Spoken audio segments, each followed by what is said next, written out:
Bonjour, bienvenue dans le cours Les puissances. Alors sur cette leçon-là, rien de bien nouveau. Les puissances, c'est pas une nouvelle opération, c'est juste la réécriture des multiplications, mais de manière un petit peu particulière. En tout cas, certaines multiplications, pas toutes. Donc des multiplications particulières. Alors plutôt que de vous donner comme ça directement la définition, on va essayer de jouer un peu et on va essayer de découvrir ça un peu tout seul. Alors, je vous propose, avec des points de couleur, former des carrés.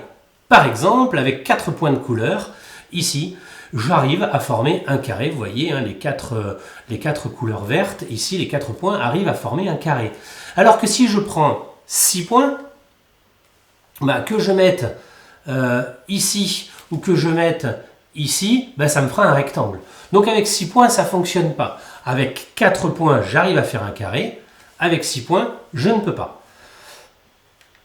Moi, je possède 150 points. Est-ce que vous arrivez à faire des carrés avec des valeurs inférieures à 150 points? Je vous laisse chercher, et puis moi, je donne la solution tout de suite. Alors, j'ai déjà 4 points. 4 points, ça fonctionne. 6, ça ne marche pas, mais je m'aperçois que si je fais une autre ligne ici, j'en aurai 1, 2, 3, 4, 5, 6, 7, 8, 9, et ça me formera un beau carré, comme ceci. Donc avec 4, ça marche, avec 9, ça marche. Mais il suffit que je continue, c'est-à-dire que je vais mettre une colonne de plus, mais si je mets une colonne de plus, il faut que je mette une ligne de plus. Donc ça va me donner 4 dans la ligne, 4 dans la colonne. Donc 4 x 4, 16. Bon, je crois que j'ai compris le principe.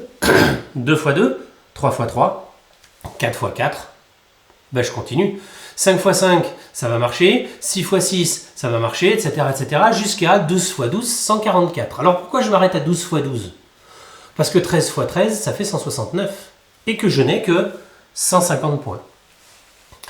Et bien toutes ces valeurs-là, 4, 9, 16, 25, etc., elles ont un point en commun.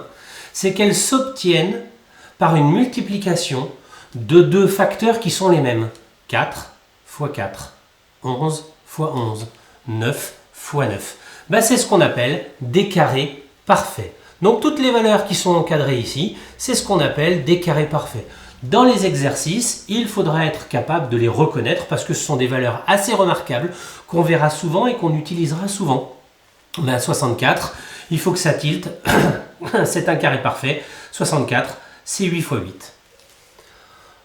Voilà pour les carrés parfaits. Mais tiens, si on continuait un peu l'exercice et qu'on faisait ça avec des cubes. Alors je prends des dés, et au lieu des points de tout à l'heure, et mes petits dés, je voudrais en faire des cubes. Vous voyez, ici j'ai commencé, j'ai pris les dés et j'en ai fait un cube. Avec 8, ça fonctionne. Là au total, j'ai 8 dés, j'en ai 4 sur la première ligne, 4 sur la deuxième ligne. Et donc, au total, ça me fait 8 cubes, ça me fait 8 petits dés et ça me fait un gros cube.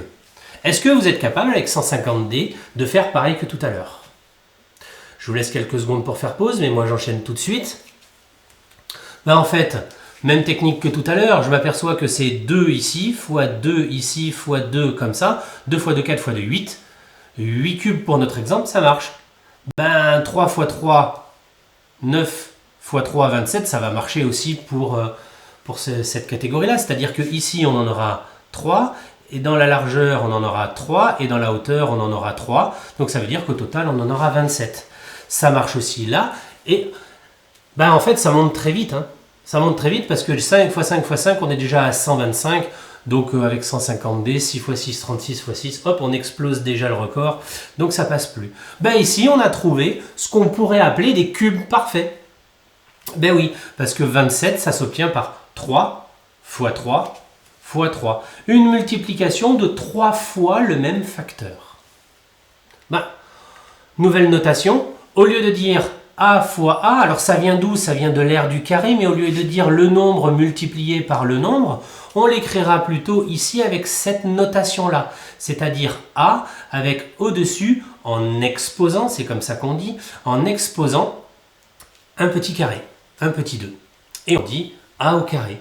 Et pareil pour l'histoire du cube, C fois C fois C, on ne l'écrira pas comme ça, l'aire du cube, le volume du cube, on l'écrira plutôt C avec un petit 3 ici en exposant, et on dit C au cube.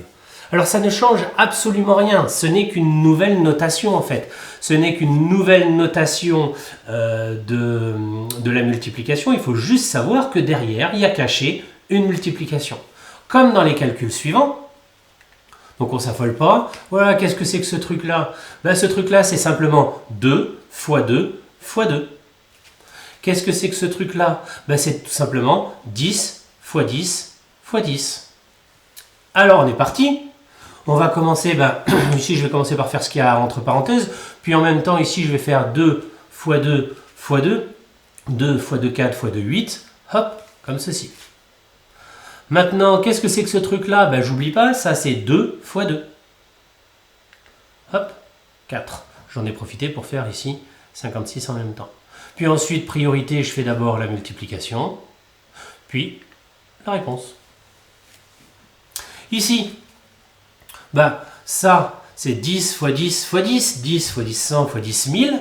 Et puis je vais faire en même temps, je crois, ce qu'il y a dans la parenthèse. Comme ceci. Tiens, puis je remarque un truc là. Ça, c'est 5 au carré, c'est 5 fois 5. Et on le multiplie par 5. 5 au carré fois 5, c'est 5 fois 5 fois 5. Donc je pourrais le réécrire comme ceci avec un cube. Pour conclure, 1000 moins 125, et ça fait 875. Allez, pour conclure, pour terminer, qu'est-ce qu'on va faire? Qu'est-ce qu'il faut retenir de cette leçon? Ce qu'il faut retenir, c'est parti. 3 petites choses à retenir. Déjà, les notations et le vocabulaire. Puissance, le fait de le mettre en exposant le petit 2, le petit 3. Alors, il faut juste savoir que ça marchera avec un 4, un 5, un 6, un 7. Si j'ai 5 puissance 4, 5 exposant 4, c'est juste 5 fois 5 fois 5 fois 5. D'accord? Nous, pour l'instant, on s'arrête avec le carré, avec le cube, avec le petit exposant 2, avec le petit exposant 3. Ensuite, il faudra connaître les carrés parfaits de 0 à 12. 8 fois 8, 9 fois 9, 11 fois 11. Tout ça, il faut les connaître par cœur. Et puis, pour terminer, il faudra utiliser les puissances dans les calculs, comme dans les exercices qu'on a vus à la fin. Voilà, c'est pas très compliqué. Il suffit juste de s'appliquer à se rappeler que l'écriture en puissance, derrière, qu'est-ce qu'il y a caché? En fait, il y a caché une multiplication. Voilà pour le cours et pour la leçon sur les puissances. Moi, je vous souhaite un bon courage pour la suite et je vous dis à bientôt.